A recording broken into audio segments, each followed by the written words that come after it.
Hi, எல்லாருக்கும் வணக்கம். என்னோட பேர் மகேஸ்வரன்.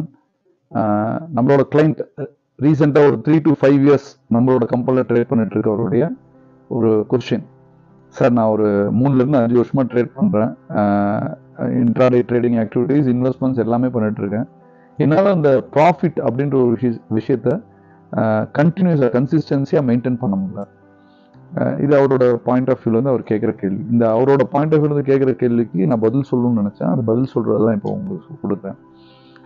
நான் அவர்கிட்ட கேட்ட ஃபர்ஸ்ட்டு, நீங்கள் எந்த செக்மெண்ட்டில் ட்ரேட் பண்ணுறீங்க? ஈக்விட்டி, கமாடிட்டி, கரன்சி, ஈக்விட்டியில் எடுத்துகிட்டா F&O, ஆர்எல்ஸ் கிரிப்டோ கரன்சி, இந்த மாதிரி எந்த செக்மெண்ட்டில் ட்ரேட் பண்ணுறீங்க அப்படின்னு சொல்லி கேட்டேன்.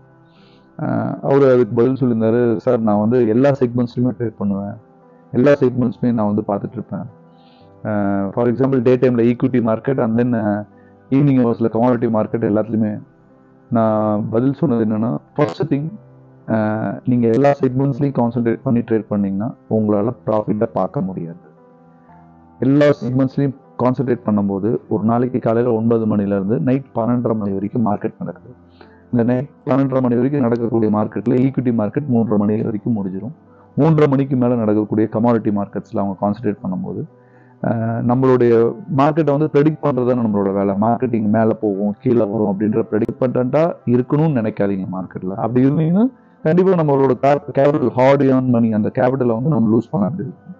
ஸோ இதை மைண்டில் வச்சு உங்களோட ட்ரேடிங் மெத்தடை மாற்றுங்க.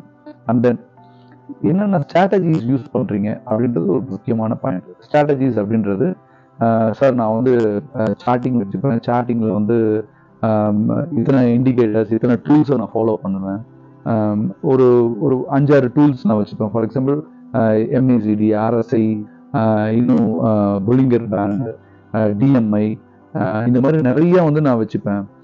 ஸோ இத்தனை விஷயங்களை வச்சுட்டு அதுக்கப்புறமே break out, break down, trend line drawing, இவ்வளோ விஷயங்கள் வந்து உங்களை கன்ஃபியூஸ் பண்ணும்.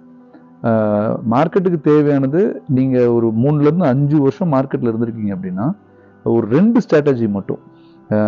நான் ஒரு ட்ரெண்ட் லைன் எனக்கு ட்ரா பண்ண தெரியும். அந்த ட்ரெண்ட் லைன் ட்ரா பண்ணுறதோடு எனக்கு ஒரு இண்டிகேட்டர்னுடைய பர்ஃபெக்டாக அந்த இண்டிகேட்டர்னுடைய வாட்சிங் என்னால் சொல்ல முடியும். அதனோட ஒர்க்கபிள் எப்படி இருக்குது அப்படின்றது என்னால் சொல்ல முடியும் அப்படின்னு நினச்சிங்கன்னா இது 2 விஷயத்தை மட்டும் வச்சுக்கலாம். ஒரு trend line drawing and then கூட ஒரு இண்டிகேட்டர்னுடைய சப்போர்ட். மைட் பி RSI, இல்லை வேற என்ன உங்களுக்கு ஃபேவரட்டாக இருக்கோ அது அந்த இண்டிகேட்டரை நீங்கள் ஃபாலோ பண்ணலாம். ஸோ இதுதான் ட்ரேடிங்க்கு தேவையான ஸ்ட்ராட்டஜி. ஸ்ட்ரிக்டாக சில விஷயங்களை ஃபாலோ பண்ணி ஆகணும். Entry point, exit point and stop loss.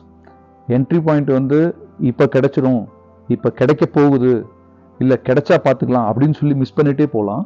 அரல்ஸ் entry ஆன பிறகு இப்போ ப்ராஃபிட் வந்துடும், இந்த டைமில் மார்க்கெட் மேலே ஏறிடும், இல்லை இந்த டைமில் மார்க்கெட் கீழே போயிடும் அப்படின்னு சொல்லி உங்களுடைய ப்ராஃபிட்டை புக் பண்ணாமே தள்ளிட்டு போகலாம்.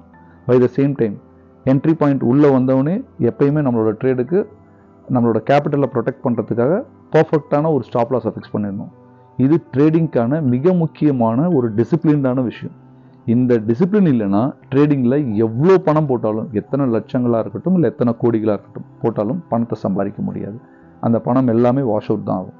ஸோ இந்த டிசிப்ளின்டாக இருந்தது அப்படின்னா கண்டிப்பாக நம்மளோட கேபிட்டல், ஃபார் எக்ஸாம்பிள், நம்ம ஒரு ஒரு ஒரு இடத்துல ஒரு ஸ்டாப் லாஸ் ட்ரிகர் ஆகுதுன்னா கூட, நம்ம என்ட்ரியான ப்ரைஸ்லேருந்து ஸ்டாப் லாஸ் ட்ரிகர் ஆகுதுன்னா கூட அடுத்த ட்ரேடில் நம்மளோட ப்ராஃபிட்டை பார்க்குறதுக்கோ இல்லாட்டி நம்மளுக்கான ஒரு என்ட்ரி பாயிண்ட்டை டிசைட் பண்ணுறதுக்கோ நம்ம பார்க்கலாம். ஒரு உதாரணத்துக்கு, என்ட்ரி பாயிண்ட் நம்ம இப்போ வந்துடும் இல்லாட்டி என்ட்ரி பாயிண்ட் கிடைக்கும்னு வெயிட் பண்ணுறோம் பார்த்தீங்கன்னா, அதெல்லாம் இந்த மல்டிபிள் டைம் ஃப்ரேம்ஸை பார்க்கறதுனால தான். ஒரு இடத்துல நம்ம டிசைடாக நின்றுடணும், இது போதும், இந்த டைம் ஃப்ரேம்ஸை மட்டும் நம்ம எடுத்து போவோம். இதை பார்க்குறவங்களுக்கான அடுத்த கேள்வி என்னவா இருக்குன்னு பார்த்தீங்கன்னா, எந்த டைம் ஃப்ரேம்ன்ற கொஸ்டின்ஸ் ரேஸ் ஆகும். It will be comes under the practice. எடுத்தோடனே எல்லாத்தையும் சொல்லியே கற்றுக்கிட்டு போயிட முடியாது. நீங்கள் மார்க்கெட்டை வாட்ச் பண்ணும்போது எவ்வளோ டைமை இன்வெஸ்ட் பண்ணுறீங்க, அந்த டைமை இன்வெஸ்ட் பண்ணுறதை பொறுத்து தான் இந்த விஷயங்கள்லாம் கிடைக்கும். நாங்கள் எங்களோட சப்போர்ட்ஸையும் கொடுப்போம், நம்மளோட கிளைண்ட்ஸ்க்கு அதை கொடுத்துட்ருக்கோம்.